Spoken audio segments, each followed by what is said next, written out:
তো গাইস আজকে অর্থাৎ 4/9/2025 মোট হাতির সংখ্যা হচ্ছে 127টি। তো সেই হাতিগুলার অবস্থান বলছি, অনুগ্রহ করে একটু সবাই শুনবেন। বাঁকুড়া উত্তর বন বিভাগ, রূপনারায়ণ বন বিভাগ ও মেদিনীপুর বন বিভাগ, এই 3 বন বিভাগ মিলে মোট আজকে হাতির সংখ্যা হচ্ছে 127টি। তো প্রথমে বলি রূপনারায়ণ বন বিভাগে আজকে মোট হাতির সংখ্যা হচ্ছে 60টি। তো সেই হাতিগুলোর অবস্থান বলছি, গড়বেতা রেঞ্জের খড়কাশুলিতে 1টি হাতি, গোয়ালতোড় রেঞ্জের খাস জঙ্গল 688তে 4টি হাতি, বাঁশবেড়ে 3টি হাতি, হুমগড় রেঞ্জের সুখিশোলে 52টি হাতি। এগুলো ছিল রূপনারায়ণ বন বিভাগের মোট 60টি হাতির অবস্থান। তো যে সমস্ত এলাকার নাম বললাম সে সমস্ত এলাকাবাসী এবং পার্শ্ববর্তী এলাকাবাসী সবাই সতর্ক এবং সচেতন থাকবেন, জঙ্গলে যাবেন না। মেদিনীপুর বন বিভাগে আজকে মোট হাতির সংখ্যা হচ্ছে 37টি।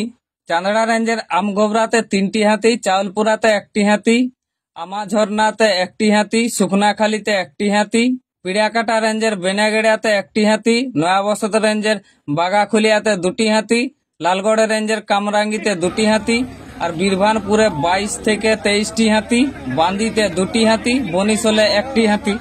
এগুলো ছিল মেদিনীপুর বন বিভাগের মোট 37টি হাতির অবস্থান। তো যে সমস্ত এলাকার নাম বললাম সেই সমস্ত এলাকাবাসী এবং পাশাপাশি এলাকাবাসী সবাই সতর্ক এবং সচেতন থাকবেন, জঙ্গলে যাবেন না। বাঁকুড়া উত্তর বন বিভাগে আজকে মোট হাতির সংখ্যা হচ্ছে 30টি।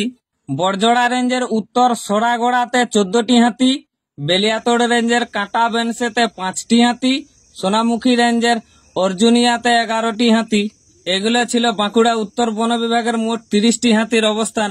তো যে সমস্ত এলাকার নাম বললাম সে সমস্ত এলাকাবাসী এবং পার্শ্ববর্তী এলাকাবাসী সবাই সতর্ক এবং সচেতন থাকবেন, জঙ্গলে যাবেন না। সন্ধ্যের পর জঙ্গল লাগোয়া রাস্তাগুলো এড়িয়ে চলবেন। আরেকটি বিশেষ অনুরোধ, বন্যপ্রাণী শিকার বা বন্যপ্রাণী বিরক্ত করা থেকে বিরত থাকবেন, এটা আইনত অপরাধ। জনসচেতনতার স্বার্থে প্রচারিত। বাঁচবো মোরা, বাঁচবে ওরা, এই হোক আমাদের অঙ্গীকার।